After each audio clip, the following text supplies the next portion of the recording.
and rising expectations for rate cuts. My next guest says the narrative that the Fed is done hiking, not a sure thing. Joining me now, Post 9's Gary Kaminsky. He's the former vice chairman of Morgan Stanley Global Wealth Management. Welcome back. Great to see you. We've known each other for an awfully long time. You've seen a lot of markets, okay? How do you assess what's happened in this market, especially over the last 6 weeks?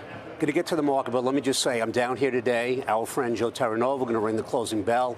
Almost 40 years I've known Joe. He's done a great job with the ETF. I'm proud of him. And I'm down there. I just wanted to make mention of that. Okay, thank you for that. Yes. I'd be very happy that you said that. Now my question. Well, I listened for the last 36 minutes, and everybody is certain that the pivot party, that the Fed has telegraphed they're going to cut rates. And I even heard a couple of guests say that inflation is under control. Last I looked, inflation at 4%, compounded over 5 years. Individuals lose a third of their purchasing power. That does not mean inflation is under control. Directionally, inflation is under control, but there's a very... Isn't that what matters more than anything else? No, because the Fed is not going to just sit tight at a 4% inflation rate.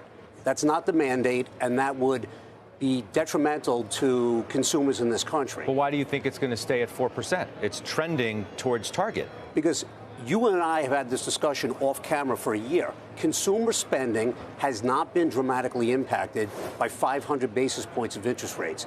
Now, a lot of that has to do with the fact that economists have not been able to figure out the traditional impact of interest rates on spending because of post-COVID. We just don't understand. Economists don't understand how people are spending money in the post-COVID world. And so the traditional way of thinking about interest rates and having an impact on slowing down the economy, it just hasn't happened. Well, because there was so much money, I'll tell you how, because there was so much money pumped into the system, as I've used the example of going into these historic rate hikes that we've gotten from the Fed, the mattress, which traditionally would be like this, was like this. So it's cushioned the whole economy on the way down and enabled consumers who were flush with cash, who have jobs, to continue to spend.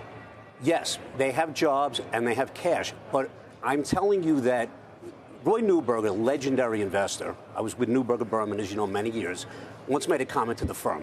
We don't have an economist at Neuberger Berman, because if we have an economist, we have to pay the economist. And if we pay the economist, we may want to listen to the economist. Now, I say that because it's important to recognize that every economist got this year wrong.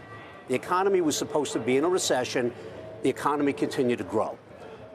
There's a strong possibility, maybe even a probability, that we will continue to grow early next year.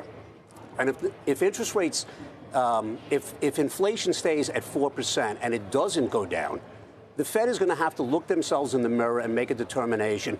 Do we have to raise one more additional time to send a market to send a message to the economy that this is what they're trying to do? That's the only tool they have. But it is coming down. It's coming down, but 4% is not 4% inflation. As I said, over a 5-year period compounded, you lose purchasing power. And that's the worst thing that can happen to the American public. So are you suggesting that the consumer's finally going to run out of gas and that the economy is going to start to slow while inflation remains elevated? The consumer has spent much more in the last year, this year, than anybody anticipated. That anybody that came on the network as an economist would have predicted. Look, the chairman of the Federal Reserve himself has already said they didn't expect growth to be as strong as it is today, nor did they expect inflation to be as far down from where it was today either. They themselves thought they'd be doing more. And what did Saperstein just tell you? He said they told you a year ago they thought they might be cutting rates in the middle of 2023. So, you know, it's in motion. All I'm saying is I spent close to 40 years managing money for individuals and institutions, and my job was to protect capital. I hope I'm wrong, and I hope that rates get cut next year. I did the same thing as Rich. I moved out my municipal bond portfolio duration 5 weeks ago. It's been a great trade. I didn't do it as a trade. I did it because that's what I think is the right thing to do for capital.